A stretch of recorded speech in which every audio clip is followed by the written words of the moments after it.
آج میں کہتا ہوں میں عاشق رسول ہوں، اور اتنا بڑا عاشق رسول ہوں کہ میرے جیسا زمانے میں دوسرا کوئی نہیں۔ میرے جذبات ایسے دکھائی دیتے ہیں آسمان کو چیر دوں گا اور زمین کو پھاڑ دوں گا، لیکن ہمسایوں کے ساتھ میرا سلوک بتاتا ہے کہ میں عاشق رسول نہیں ہوں۔ دوستوں کے ساتھ میرا رویہ بتاتا ہے کہ میں عاشق رسول نہیں ہوں۔ میں کسی سے وعدہ کرتا ہوں اور پھر اس پہ پورا نہیں اتر پاتا، تو صاحب پھر آپ عاشق رسول نہیں ہیں، آپ کچھ اور ہیں۔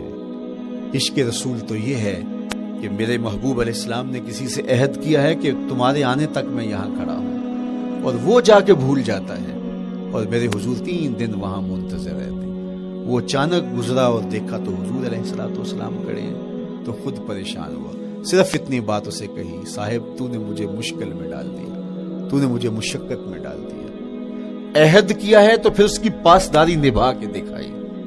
اللہ اکبر! میں اگر حضور سے محبت کرنے والا ہوں تو میرا رویہ بتائے کہ میں عاشق رسول ہوں۔ میری زبان پہ جھوٹ نہیں بول سکتی۔ آپ سے پوچھا گیا کہ مومن بزدلی کر سکتا ہے؟ کہا نہیں، بہادر ہوتا ہے، لیکن ہو سکتا ہے کبھی اس سے بزدلی سرزد بھی ہو جائے۔ پھر پوچھا گیا کہ مومن بخیل ہو سکتا ہے؟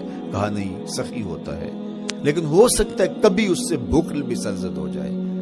پھر تیسرا سوال حضور سے کیا گیا، مومن جھوٹا ہو سکتا ہے؟ فرمایا جھوٹا نہیں ہو سکتا، یہ پکی بات ہے کہ مومن جھوٹ نہیں بول سکتا۔ میں اور آپ اپنے رویوں میں دیکھیں کہ ہم کھڑے کہاں ہیں۔ آج ہم ان جگہوں پہ بھی جھوٹ بولتے ہیں جہاں جھوٹ بولنا ہماری مجبوری بھی نہیں ہوتی، چونکہ یہ ہماری فطرت ثانیہ اور عادت بن چکا ہے، اور ہم اس کو برا ہی نہیں سمجھتے۔ جبکہ جھوٹ جب کوئی شخص بولتا ہے، حدیث پاک میں آتا ہے اس کے منہ سے بدبو نکلتی ہے، رحمت کے فرشتے 1 میل دور ہٹ جاتے ہیں۔ اور سویر سے شام تک جب ہمارے معمولات یہ ہوں تو پھر ہم کہاں کھڑے ہیں اور رحمت کے فرشتے کہاں کھڑے ہیں؟ تو حضور علیہ السلام کی سنت کا اتباع حضور کی محبت کی دلیل ہوگی۔ امام قرطبی نے لکھا ہے، اللہ کی محبت کا کوئی دعویٰ کرے تو کیا دلیل ہوگی کہ یہ واقعی محب الہی ہے؟ تو کہا اللہ سے محبت کا دعویٰ کرنے والے کے لیے دلیل یہ ہے کہ وہ قرآن سے پیار کرے۔ قرآن سے پیار اور قرآن سے محبت کی دلیل یہ ہے کہ حضور کا پیار سینے میں رکھے۔ حضور سے محبت کی دلیل یہ ہے کہ سنت رسول سے پیار کرنے والا ہو، اور سنت رسول سے پیار کرنے کی دلیل یہ ہے کہ بدعات سے اجتناب کرنے والا ہو۔ ہر وہ طریقہ جو میرے حضور نے نہیں دیا اس کو اختیار نہ کرے، اس طریقے کو اختیار کرے جو حضور علیہ السلام کا عطا کرتا ہے۔ تیسری بات، عقل الحلال۔ یہ وہ بنیادی اصول ہیں جو ہماری زندگیوں میں اتر جانے چاہیے، اور ہم ایک صالح اور خوبصورت انسان بن کے اس معاشرے کا حصہ بن سکتے ہیں۔ عقل حلال زندگی میں شامل ہو تو زندگی کو جمال نصیب ہوتا ہے، اور باطن اور ظاہر کو طمانینت نصیب ہوتی ہے۔ اگر رزق پاک نہیں ہے تو آپ کعبے بھی جائیں تو وہاں بھی آپ محروم پلٹیں گے۔ میرے حضور علیہ السلام نے فرمایا، ایک بندہ لمبا سفر کر کے گیا، اشعث اغبر کے لفظ ہیں، اس کے بال بکھرے ہوئے ہیں، سفر کی گرد پڑی ہوئی ہے، اور لباس بھی پھٹا ہوا ہے، شکستہ حالت، پراگندہ صورت، اور کھڑا ہے کعبۃ اللہ کے سامنے، یمد یدیہ، دونوں ہاتھ لمبے کر کر کے دعا مانگ رہا ہے، اور کیا کہتا ہے؟ اے اللہ، اے اللہ، وَمَطْعَمُهُ حَرَامٌ وَمَشْرَبُهُ حَرَامٌ وَمَلْبَسُهُ حَرَامٌ وَغُذِّيَ بِالْحَرَامِ۔ فرمایا اس کا کھانا حرام کا ہے، اس کا پینا حرام کا ہے، اس نے جو لباس پہنا ہے وہ حرام کا ہے۔ میرے حضور فرماتے ہیں، بتاؤ اس کی دعا کیسے قبول ہوگی؟ اب لمبا سفر کاٹ کے حرم کعبہ میں پہنچے، غلاف کو پکڑ پکڑ کے دعائیں کر رہا ہے، لمبے لمبے ہاتھ کر کے دعائیں مانگ رہا ہے، ملتزم سے لپٹا ہوا ہے، حتیم میں سجدہ ریز ہو کے رو رو کے دعائیں مانگ رہا ہے، لیکن دعا قبول نہیں ہوتی۔ کیوں؟ اس لیے کہ اس کے پیٹ میں لقمہ حرام کا ہے، اس کے بدن پہ لباس حرام کا ہے۔ تو اسلام نے جتنا زور حلال کمانے، حلال کھانے اور حلال اختیار کرنے پر دیا ہے، تو ایک مومن اگر اسلام کے مبادیات سے بھی آگاہ ہو تو اس کی تو زندگی کے اندر جو ہے وہ حرام گھس ہی نہیں سکتا ہے، بلکہ وہ مشکوک سے بھی اجتناب کرے۔ چوتھی چیز، کف الاذی۔ اپنے آپ کو ایسا بناؤ کہ تمہارے وجود سے کسی کو ضرر اور تکلیف نہ پہنچے۔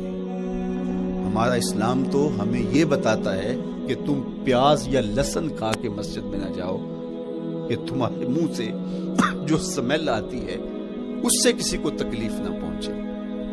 تو یہ اسلام کی دی ہوئی تعلیمات ہیں کہ مسجد میں بھی جانا ہے تو اپنے آپ کو دیکھو کہ تمہاری حالت کیا ہے، تمہاری وجہ سے کسی کو تکلیف نہ پہنچے، تمہارے رویے اتنے خوبصورت ہوں، تمہارے ہمسائے بتائیں کہ یہ واقعی مسلمان ہے۔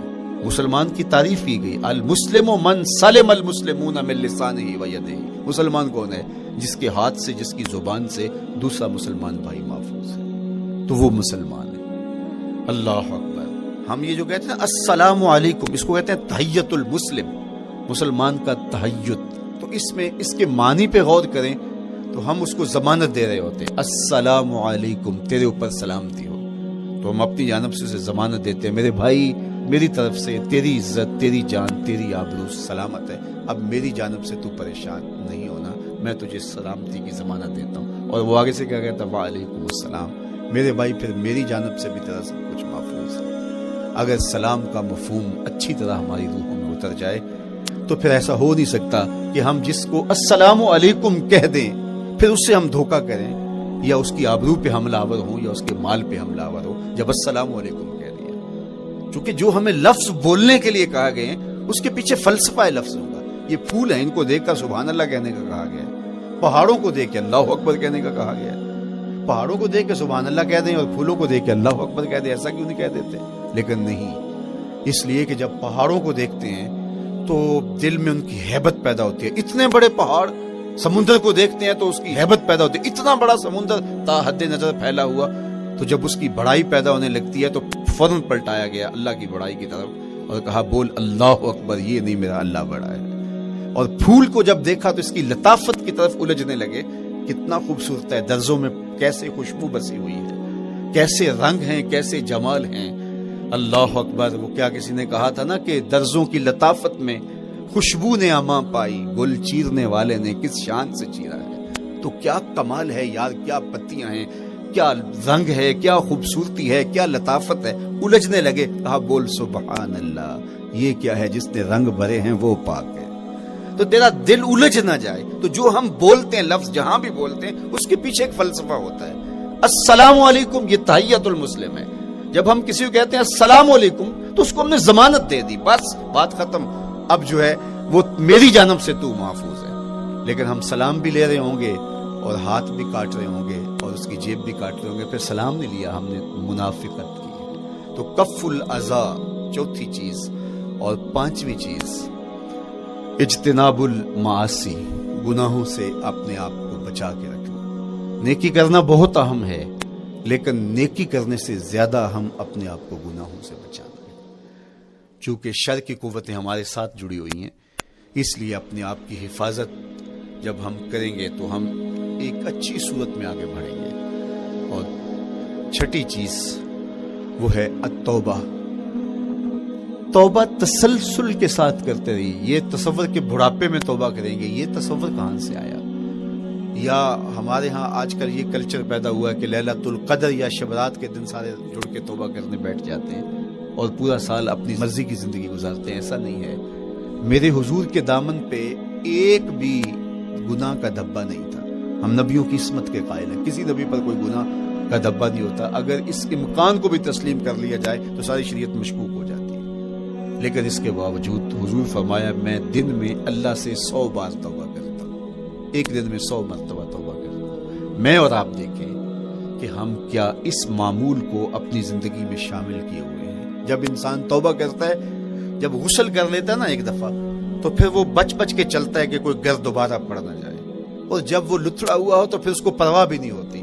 اس لیے ہمیں بار بار غسل کرنے کی، بار بار توبہ کرنے کی تلقین کی گئی ہے تاکہ ہم پھر نئے گناہوں سے بچتے رہیں گے۔ تو اپنی زندگی میں توبہ کا تسلسل کیجئے، شام سویرے صبح بار بار اللہ سے توبہ کی اور رجوع کیجئے۔ اور آخری چیز ادا الحقوق، حقوق کا ادا کرنا۔ ہمارے ذمے جو حقوق عائد ہوتے ہیں وہ ہمارے والدین کے ہیں، وہ ہمارے بہن بھائیوں کے ہیں، وہ ہمارے دوستوں کے ہیں، ہمسایوں کے ہیں، ہمارے اساتذہ کے ہیں، کلاس فیلوز کے ہیں۔ وہ حقوق حتیٰ کہ جانوروں کے کیوں نہ ہوں تو ان حقوق کو ہم ادا کرنے والے دستبردار نہیں ہو سکتے ہم ان حقوق سے۔ یہ مومن کی زندگی ہے، یہ ہمارا نظم حیات ہے، یہ اسلام کا دیا ہوا منشور ہے، یہ طریقہ زندگی ہے کہ ہم ایک ایک کے حق کو ادا کرتے ہوئے اپنی زندگی کو بسر کریں۔ بالخصوص میں طلباء سے مخاطب ہوں کہ یہ عمر تربیتی اعتبار سے سب سے اہم عمر ہے۔ سیدنا علی المرتضیٰ رضی اللہ تعالیٰ عنہ فرماتے ہیں کہ 15 سال سے لے کر کے 20 سال تک کی عمر میں انسان کے نظریات پختہ ہوتے ہیں اور اس کی عادتیں جمتی ہیں۔ یہ دوسرے کہتے ہیں 13 سے 19 سال تک کی عمر، وہ کہتے ہیں یہ بڑی اہمیت